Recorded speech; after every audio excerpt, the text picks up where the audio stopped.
Not so long ago, if you wanted to sip your champagne or Bordeaux from a suitably elegant piece of glassware, a posh glass would set you back a small fortune. That's because making wine glasses was a time-consuming process, and only the finest craftsmen had the necessary skill to blow the glass bulb, create the stem, and perfectly fuse the pieces together. But these days, around the world, we buy over 100 million posh glasses every year. Clearly, producing them by hand would be impossible. So, how do they do it?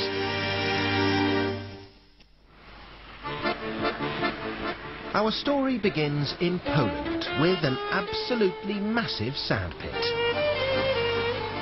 This is the Osiecznica quarry.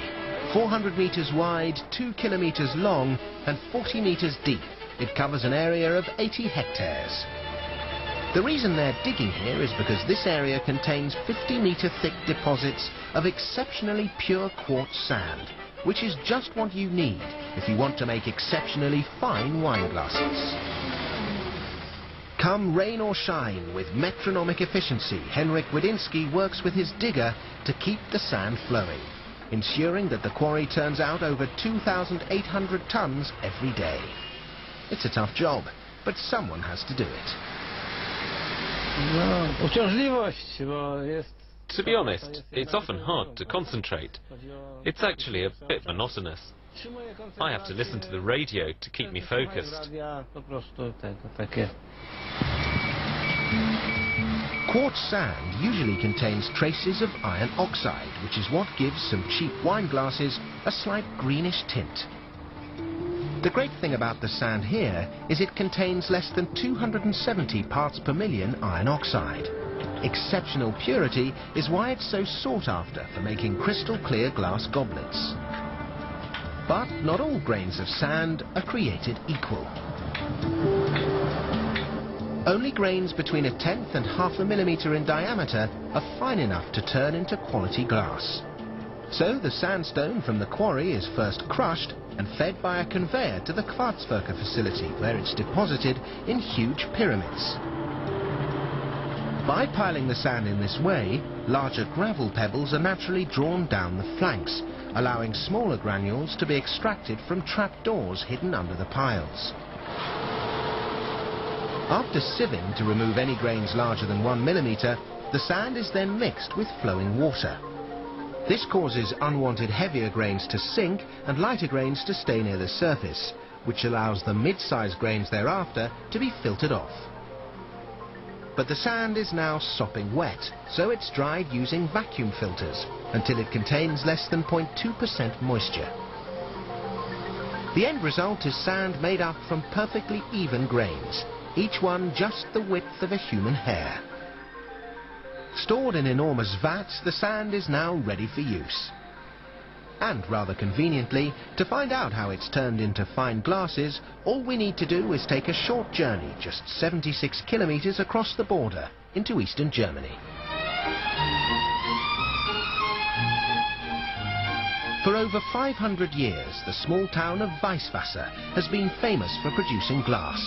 And during the early 1900s, it was the largest glass-producing region in Europe. That tradition is kept alive here at the modern Stolzler-Lausitz factory. Every day, this factory gobbles up over 8 tons of refined quartz sand and turns it into 100,000 sparkling glasses and tumblers. That's 25 million per year. But turning sand into glass isn't easy. To do it, they need to melt the sand, and that requires a huge furnace that's ferociously hot, just over 1600 degrees Celsius to be precise. What they end up with is a lake of homemade lava, and it's down to poor old Thomas Langer to keep an eye on it. It feels just like being barbecued. After nearly 2 days cooking away in the Uber furnace, the molten mass is finally at the perfect consistency for blowing glass.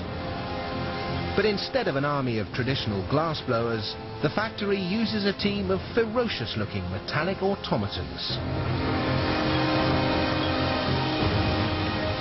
The giant glass-blowing carousel is 4 meters high, almost 3 meters wide, and weighs over 4.5 tons. Using a number of finely controlled jets, it gently injects a precise amount of compressed air into the molten mass of glass spinning underneath, producing 40 perfectly formed goblets every minute. Meanwhile, a sister carousel forms the bases for the glasses, and together this combination of dark, relentless roundabouts and conveyors then bring together the parts, which are still blisteringly hot at over 500 degrees. The challenge now is to link them without creating a fragile join. So they're blasted by a double flame burner, which remelts the ends of both parts. This welds the goblets to the bases before allowing their weight to stretch the stems to the right length. But if these glasses cool too quickly, they'll fracture as the surface contracts faster than the less exposed interior. So they're fed into a huge 25-meter-long oven designed not to heat, but to cool.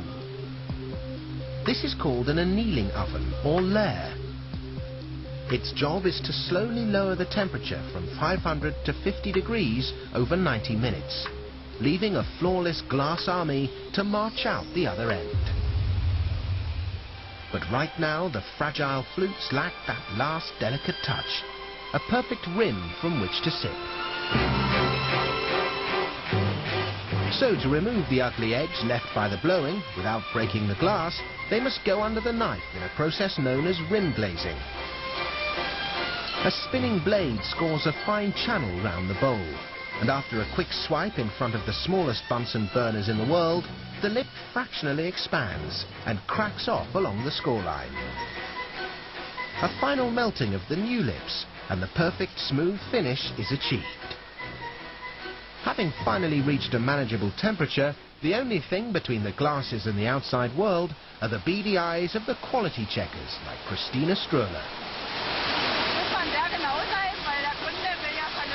You have to be very precise because the customer wants to have a quality product for their money. Any faults and Christina brings their short lives to a swift end. But this isn't as wasteful as it seems, because the smashed glass, known as cullet, is actually a key ingredient for the production process. That's because when added to the furnace, it helps lower the melting point of the sand. All that remains now is to pack the glasses, and they're ready for dispatch.